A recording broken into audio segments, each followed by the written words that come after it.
What if I told you that while leading a nation through war, organizing a historic coup, and becoming the youngest head of state in West Africa, Captain Ibrahim Traoré had no idea his wife was carrying twins?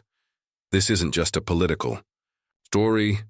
It's a story of love tested by time, of faith enduring in silence, of a man who faced bullets, betrayal, and power, only to be brought to his knees by the sound of two tiny cries, from a dusty village to the highest office in the Sioux land. This is the untold journey of a soldier, a lover, and a father, and what you're about to hear will move you, perhaps more than any speech or battle ever could. Don't scroll, don't click away, because once you hear how this story ends, you'll never look at love or leadership the same way again. He was a soldier, a leader, a man revered by a nation gripped in conflict, a man whose name echoed through every street of Burkina Faso, Captain Ibrahim Traoré.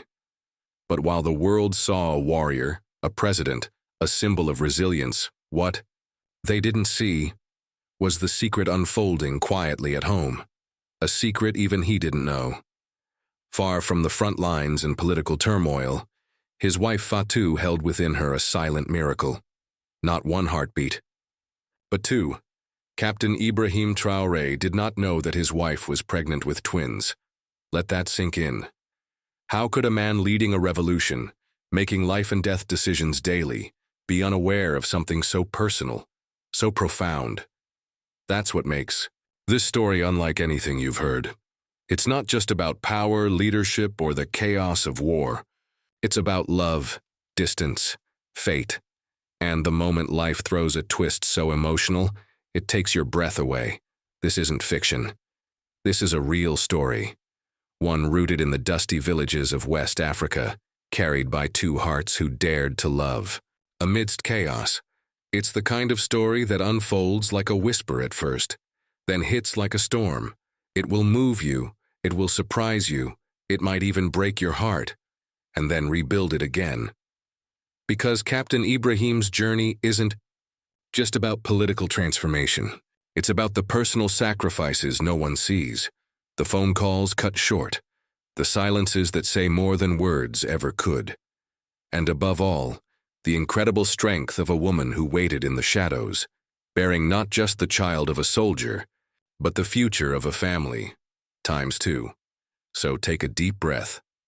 Lean in. Because in a world torn by uncertainty, this story will remind you of something rare. That even the most powerful men can be blindsided by the quietest moments. That behind every uniform is a human being. And that the greatest victories aren't always won on the battlefield, but in the delivery room. This is not the story of a president.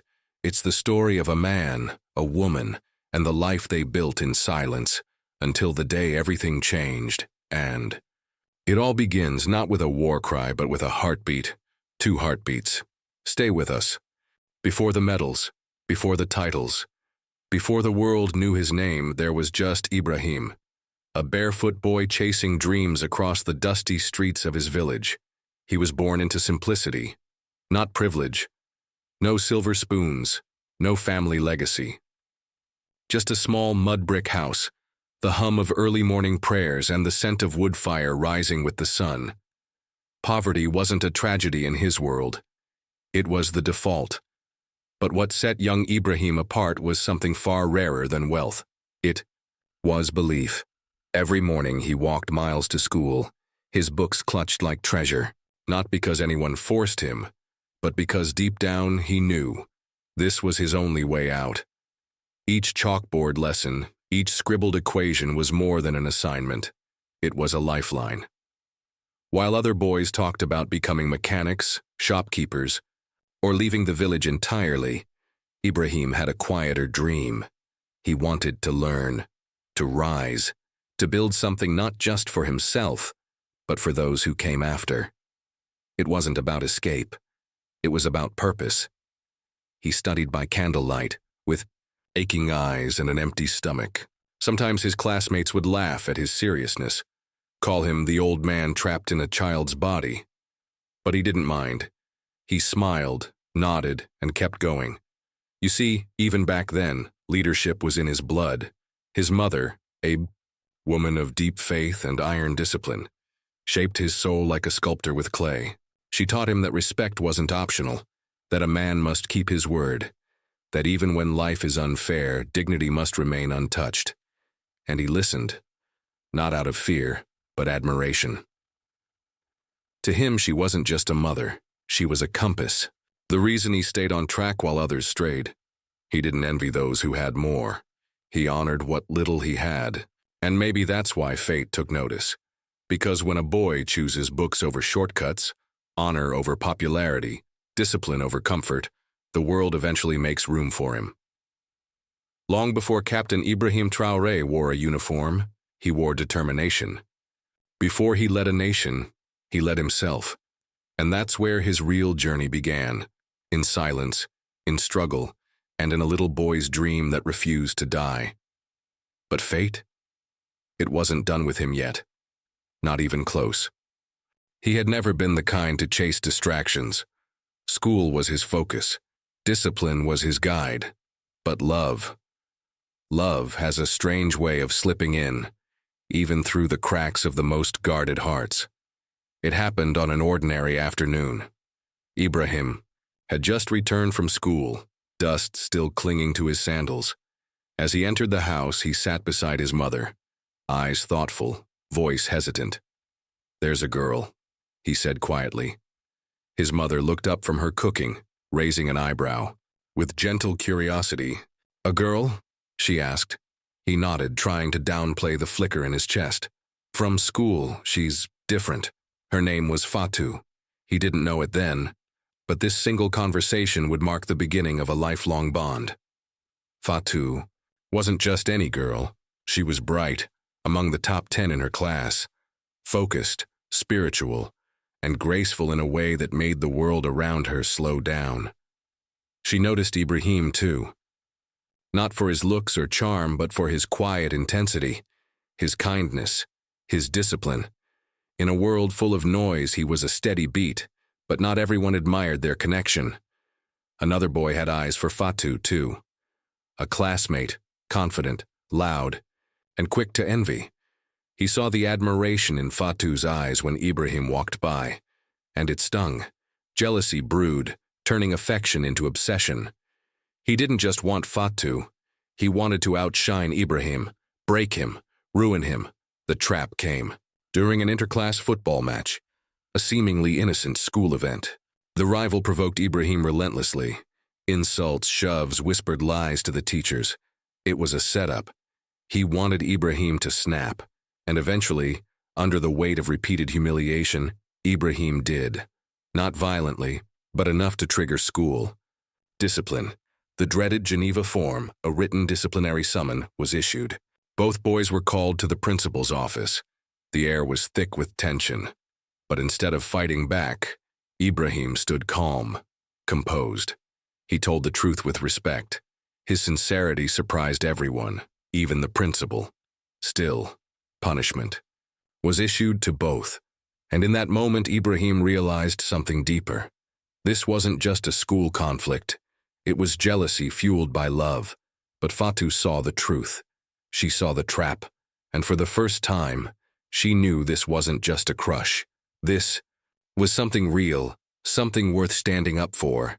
What no one knew was that this was just the beginning of a much larger storm. Sometimes jealousy doesn't just hurt, it destroys. And for Ibrahim and Fatu, the quiet war was just beginning. The incident at school had left a scar, not on Ibrahim's record, but on his heart. He had always believed that doing the right thing was enough to shield you from harm. But now, he realized, when love enters the equation, the rules change. Frederick, the other boy, wasn't finished. What started as rivalry was now something darker. He couldn't stand to see Fatu admire Ibrahim, and what he couldn't win fairly, he vowed to take by force, or worse. Behind closed doors, he made a dangerous choice. He sought out a marabout, a spiritual figure known for mystical rituals, not for guidance but for vengeance. His aim, to ruin Ibrahim's future, crush his destiny, and make Fatu forget him forever. Whispers began to circulate in the village. Rumors of curses, of strange offerings, of unseen battles being fought not in classrooms, but in the spirit world. Ibrahim's family heard the talk. At first, they brushed it off. But when Fatu herself came forward, everything changed. She had gone to her parents, frightened but brave. She told them everything, Frederick's obsession, his growing hostility, and now, the spiritual trap he had set. Her voice shook, but her message was clear. This has gone too far. The matter reached the village chief, a wise elder. Known for his fairness, he summoned all involved, Frederick, Ibrahim, Fatu, and their families. On that day, the village square was filled with whispers and wary glances. Everyone wanted the truth. What happened next stunned them all. During the hearing, the chief asked about lineage, a traditional step to understand family ties. And that's when it happened, a revelation that no one saw coming. Frederick and Fatu were related, not distantly, not vaguely. They were cousins, close cousins, almost like siblings. Neither of them had known. The silence was deafening. Fatu burst into tears. Frederick collapsed into himself, devastated. Everything he had fought for, the love, the obsession, was suddenly forbidden. It was over. He stepped forward, head bowed, and apologized. To Fatu, to Ibrahim, to the entire village. He had let jealousy blind him, and now he had to face the weight of his actions. The chief, with dignity, closed the gathering with words of healing, and from that day, the air cleared. No more traps, no more rivalry, just two young hearts. Finally, free to love without fear. But destiny wasn't done testing them yet. Love had found its place. The rivalry was over, the doubts silenced, and for a brief moment peace returned to Ibrahim's world. But in his heart, another fire was burning, one that had been quietly growing since childhood, a fire called purpose. While his relationship with Fatu blossomed, Ibrahim felt a new calling tugging at him, deeper than romance, louder than ambition. He began to question, what is my place in this world? What legacy will I leave behind? University gave him clarity. Surrounded by ideas, debates, and the energy of youth, Ibrahim's path slowly revealed itself. He had always loved school, but there was something else he loved just as much, maybe more. Order, duty, discipline, justice. The values that shaped him weren't only academic, they were military, and the more he thought about it, the clearer it became. He wasn't meant to be just a scholar. He was meant to serve. The idea of joining the military wasn't popular among his friends. It's too risky, some said. Too demanding, others warned. But Ibrahim saw beyond the hardship. He saw a chance to protect, to lead, to be part of something greater than himself. Without fanfare or announcement, he applied to military school. The process was brutal. Endless forms, medical exams, physical tests that pushed him to the brink. But Ibrahim never backed down.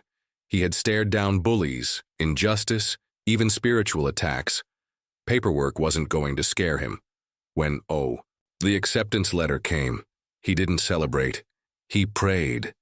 Because he knew this wasn't just a new chapter. It was a transformation. The path ahead would require everything he had. His mind, his strength, his soul. Fatu supported him with grace. Though they would be apart, she never once tried to hold him back. I believe in you, she whispered during their last walk together, before his departure. Come back stronger. Military training was nothing like school. It broke you before it built you.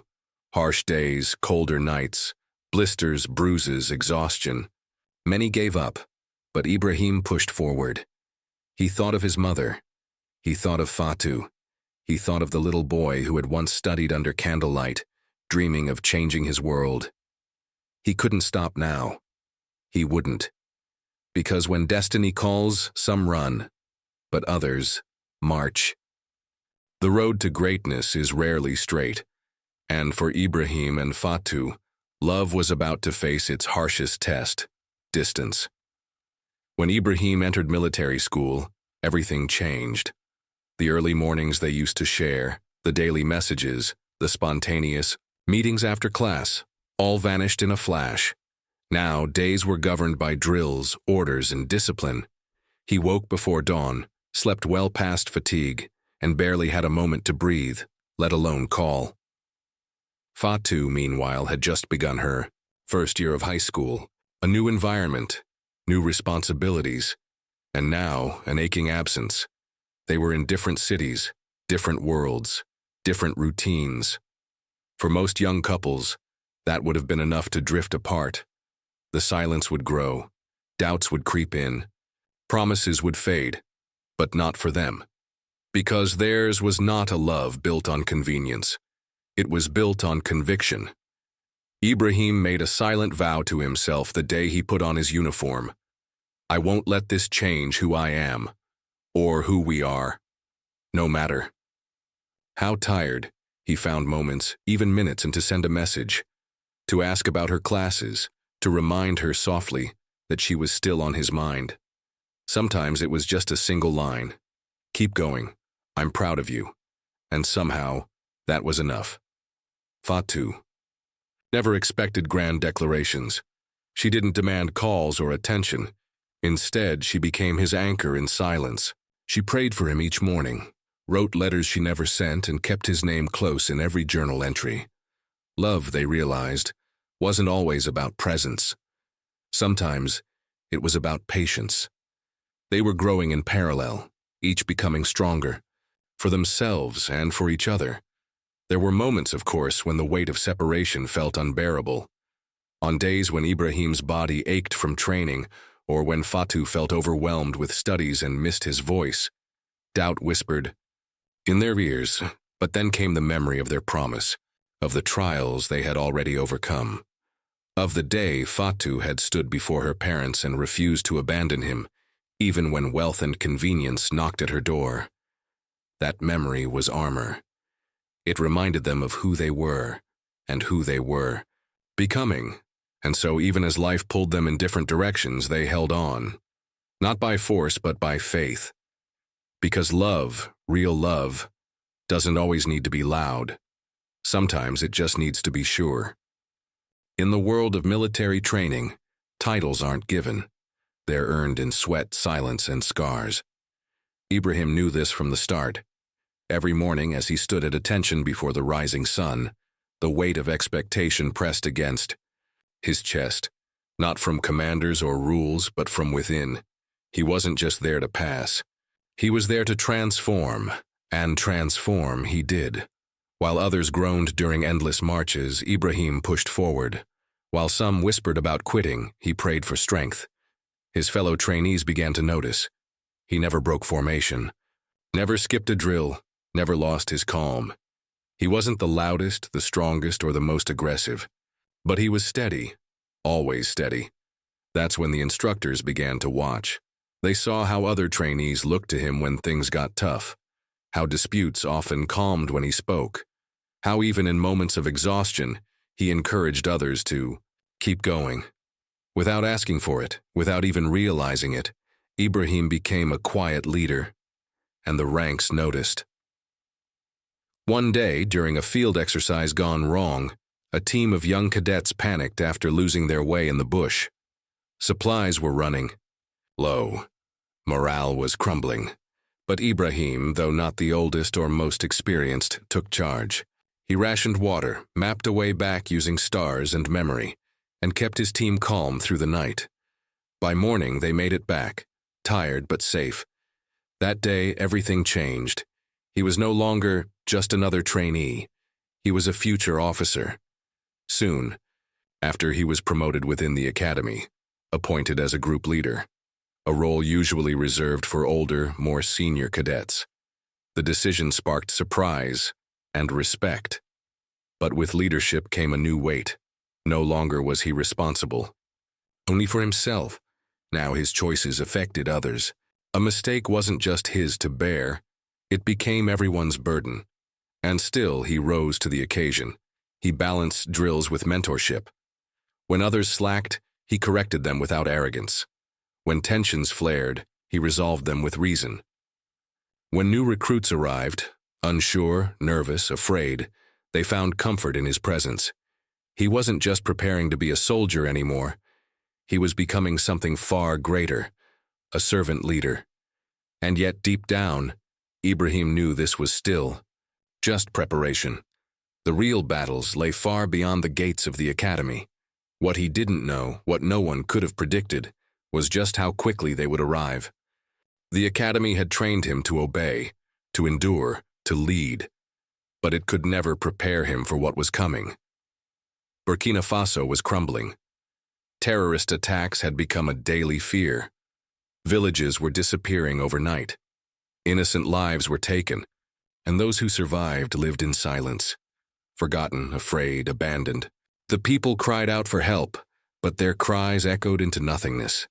The government's promises, empty, the decisions, weak, the leadership, absent.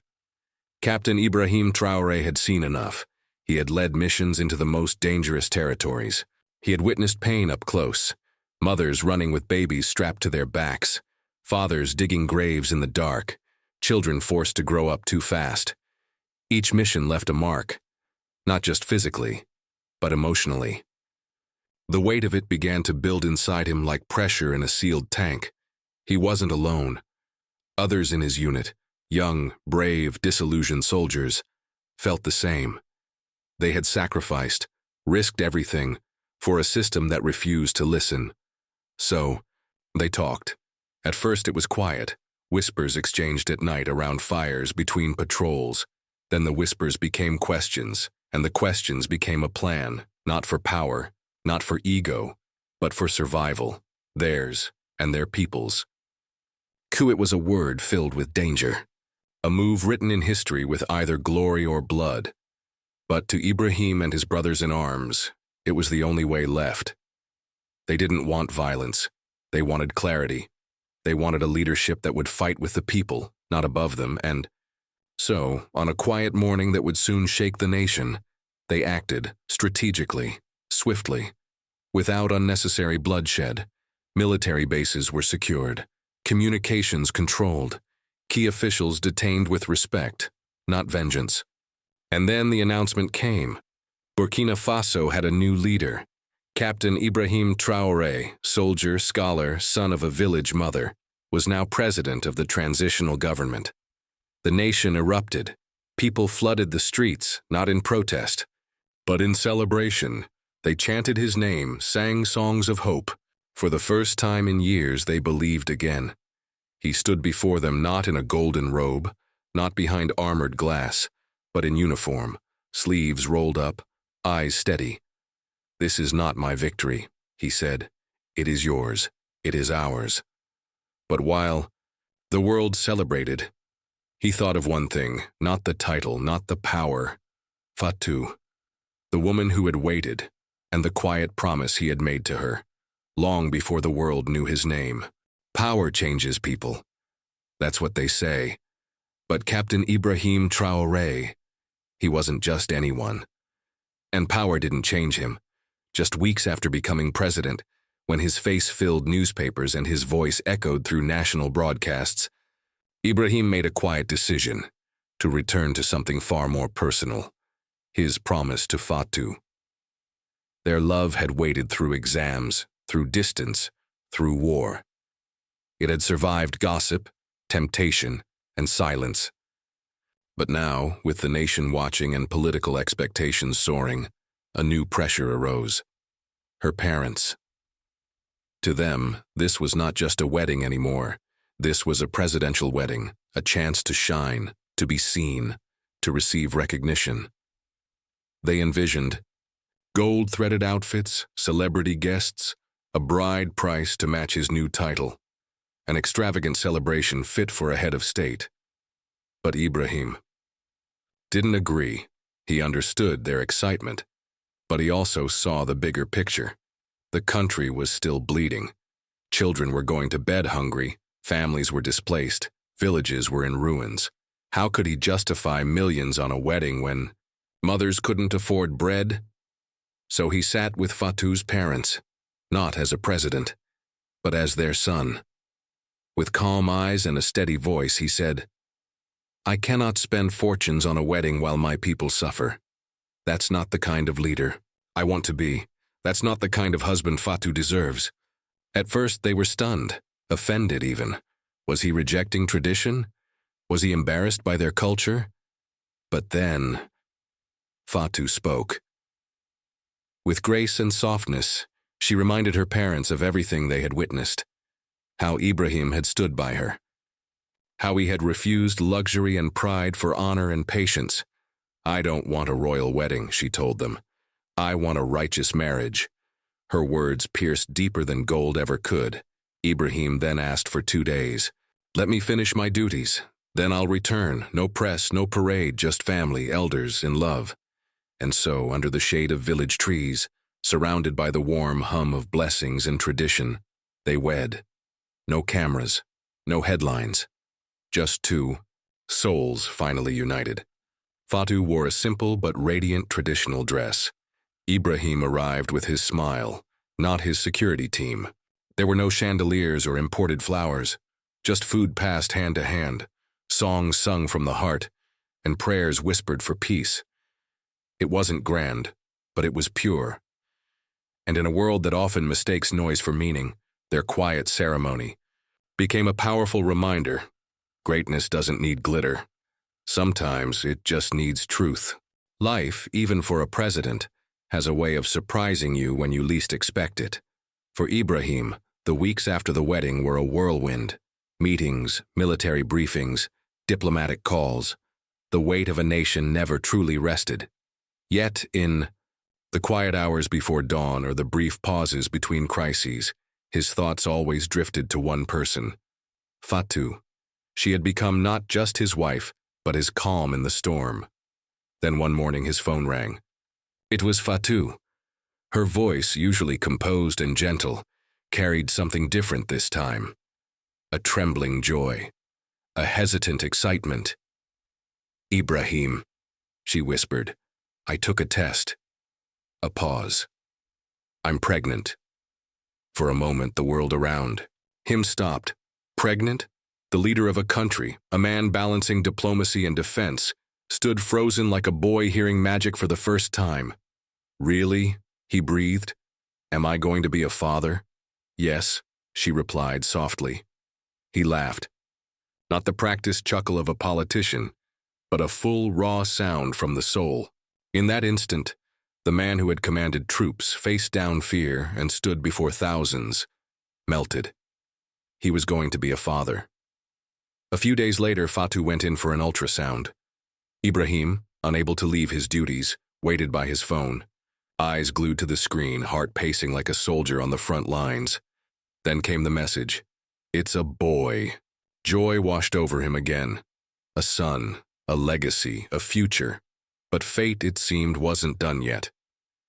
Weeks later, as the pregnancy progressed, Fatu began to feel different. Her body moved in ways it hadn't before. The doctors noticed it too. Something wasn't aligning with a single baby. So another scan was done. This time, the image was clear. Not one heartbeat. 2. Fatu was carrying twins. She hadn't known. The doctors hadn't known. Even the first scan had only caught one.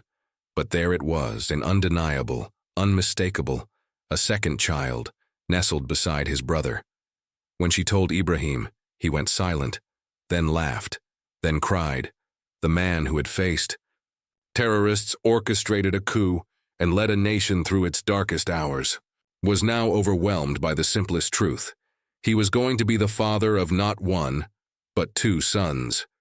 2 lives born out of love, loyalty, and faith. 2 tiny reminders that sometimes the biggest victories happen quietly, not in war rooms or at podiums, but in the unseen miracle growing in the heart of a woman who waited. The day began like any other, still, quiet, and full of distant echoes of duty. But deep in the village, something was shifting. Fatu stirred early, her body aching in ways it hadn't before, a tightness, a pressure. Then the pain came. Slow at first, then sharper, deeper. The moment had arrived. Her parents sprang into action. Bags were grabbed. A car was called. Prayers were whispered. Word traveled fast, reaching Ibrahim's family and the trusted uncle he had appointed to be Fatu's guardian while he led the nation. And Ibrahim? He was 300 kilometers away, sitting in a high-level security meeting when his phone buzzed. The message was short. She's in labor. His heart dropped. For a second, he wasn't a president anymore. He wasn't a soldier or a commander or a leader. He was just a husband, desperate, anxious, helpless. He stood up, excused himself, and dialed his uncle. "Take care of her," he said, his voice breaking. "Tell her I'm with her, every second." Back at the hospital, Fatu gritted her teeth through the pain. Nurses moved swiftly. Monitors beeped. Doctors gathered. The labor wasn't progressing as expected. One of the babies wasn't descending properly. The heartbeat was steady but stubborn. Soon, the team began preparing for a possible C-section. But then now something changed. Fatu, barely able to speak, whispered a prayer under her breath. She clenched the sheets, found one last surge of strength, and pushed.